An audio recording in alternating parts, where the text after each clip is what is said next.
Hello guys, welcome back to the channel, welcome back to a new video, and today we are going on a point of view drive with the all new Ford Kuga. So this is the third generation model, sits on the new platform, stiffer and lighter than its predecessor, but just look at the design of this thing. It is so aggressive. So here we have the ST line trim, lucid red color, we have the gloss black elements, 19-inch diamond cut wheels with the brake calipers in red. And then moving on to the rear of this thing, so as you can see, horizontal LED lights, they do look very nice. We have the dual exhausts. This car does have 5-year warranty, and well, yeah, that's about it. I'm gonna talk about the design itself. So without further ado, let's step inside. Let me show you how it looks from driver's perspective, and let's go on a point of view drive, of course. Okay, so you started by pressing the start engine button down there. It comes to life, and as you can see, we are greeted with the digital cockpit, 12.3-inch one with different views available, and this is the 8-inch screen. So yeah, new infotainment system, Sync 3. But now it is time to go, yeah, well, let's roll. So this is the diesel version, and there are actually various choices of engines for this car, but this is a mild hybrid diesel. That means 2-liter EcoBlue with the help of 48-volt battery system, and that means it is efficient, and well, yeah, it's very wise choice of engine for this kind of car.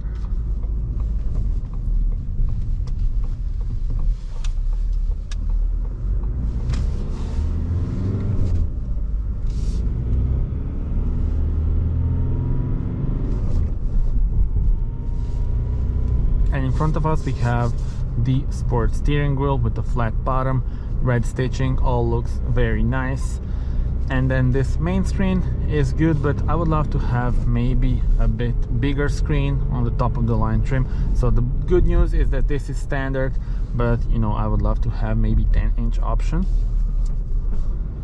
And if you want more details of this car, you can check out my in-depth review, but today it's all about driving during the day, so that you see the whole interior and the whole experience behind the steering wheel. So we do have the 6-speed manual, a very good one actually, and this engine always comes with the manual transmission, but of course other engines are available with the 8-speed automatic. AC controls are still on the switches.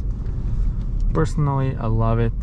Always nice to see the easy to use systems such as this one.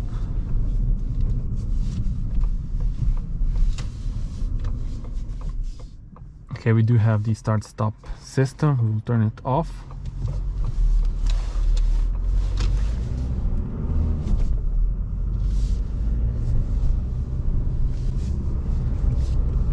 This car does have different driving modes. So the normal mode, then you switch it to eco mode, you immediately feel that you have less of a throttle response, and you have a different layout here, different color, more greenish. And the digital cockpit.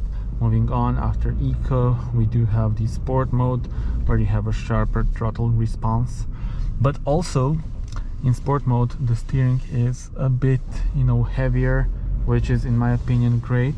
So I prefer this mode actually. And there are also 2 additional modes, so the slippery mode and the deep snow and sand mode.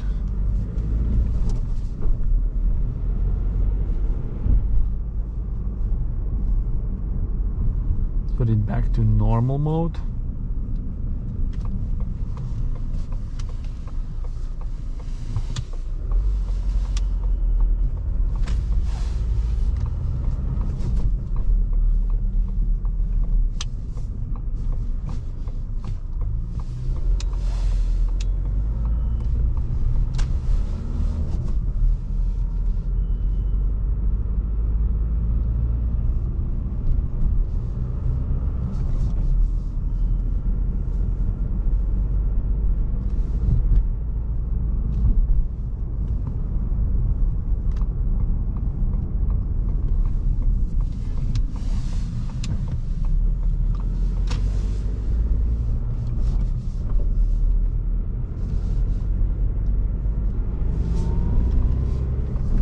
have the blind spot assist, so tells us when someone is in our blind spot, and it actually flashes you know, when you turn on the indicator, and at that point the car is in your blind spot, it will flash. So that's always nice to have. There are also other, you know, safety systems, lane assist, which I'll show you on a highway.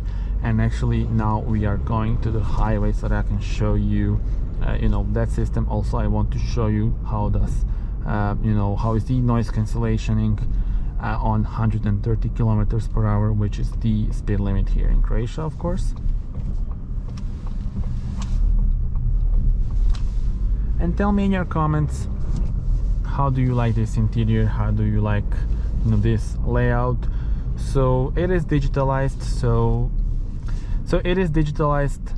It is digitalized, especially compared to the predecessor, but still quite a lot of buttons. That makes it easier to use, but not maybe the most futuristic one. So tell me in the comments, what do you prefer? And let's actually turn on the navigation screen. Here you see the 3D shape of the buildings. That's cool. So we have the, you know, few of the museums here right next to us, and it's nice to see them on the map. So the 3D shape is always a cool one. Let's put on a sun visor. It is a huge one actually.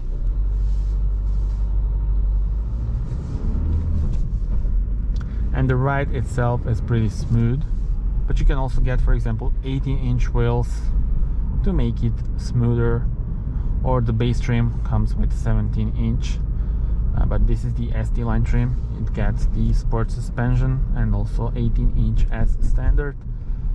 It does look sporty, of course, and more muscular, I think, and I would definitely choose the ST line you know, when buying this car. Tell me in the comments what would be your choice. So more chrome details on the standard version, of course, but this gloss black does make it more aggressive.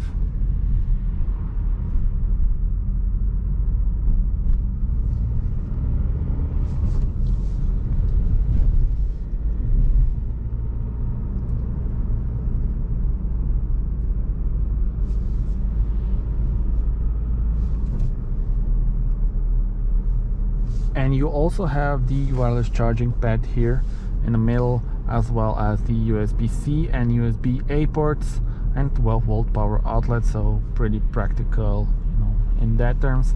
Speaking about the mobile phone, you can pair it with the Apple CarPlay or Android Auto.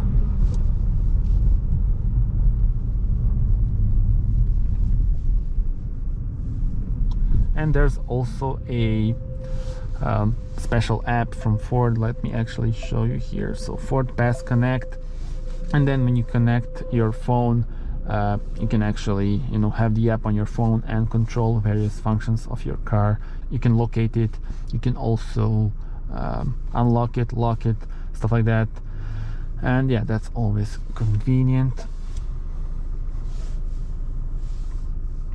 And various functions are here. Also, I show you all of those in my in-depth review. We're not gonna go through them right now. And let's talk about this new platform. So C2 platform, Ford's global platform, and it gives you the 10% stiffer chassis compared to the predecessor, and also, as I said, up to 90 kilos lighter. That all makes it you know, even better for driving, and we all know that Ford models, you know, always drive very well, so that's always, you know, a plus. And with this new platform, they just, you know, improved already a good, you know, model and good product.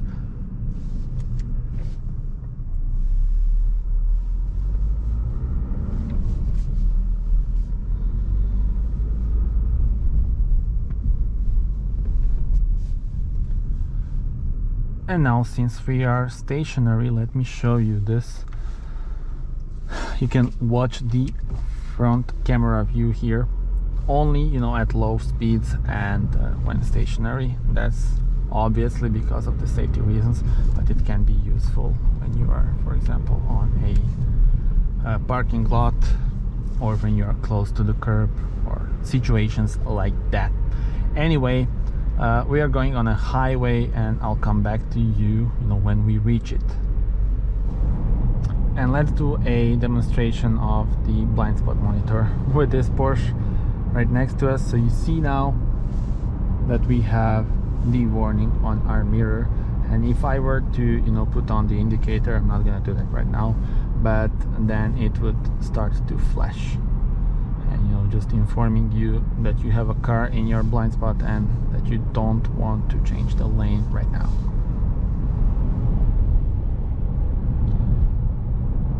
And we will now enter the highway, and let's see how it performs at 130 kilometers per hour. So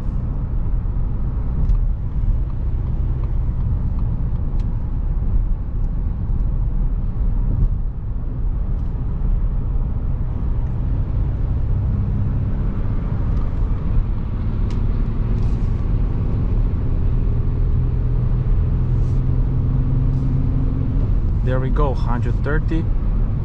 They really improved, noise cancellation is very good. Yes, you hear the engine, but I mean, it's a diesel, that's expected. So petrol one, noise would be even lower, but this is actually really good. And let me also show you the lane assist on this thing. We will go to the right lane right now. And let me show you this. You see, it is steering us back into the lane, and this system works very good. Let me show you this on our left, and yeah, no problems whatsoever. And then 100 kilometers per hour limit. This is really quiet and really good. So that was it. Thank you very much for watching. So you saw it on the city drive, you saw it here on the highway, and that's about it. Thank you very much for watching. Do subscribe to the channel in order to see more car reviews. You can watch the night point of view drive of this thing as well as the in-depth review. But that's it for now. Thank you for watching, and see you on the next one. Bye bye.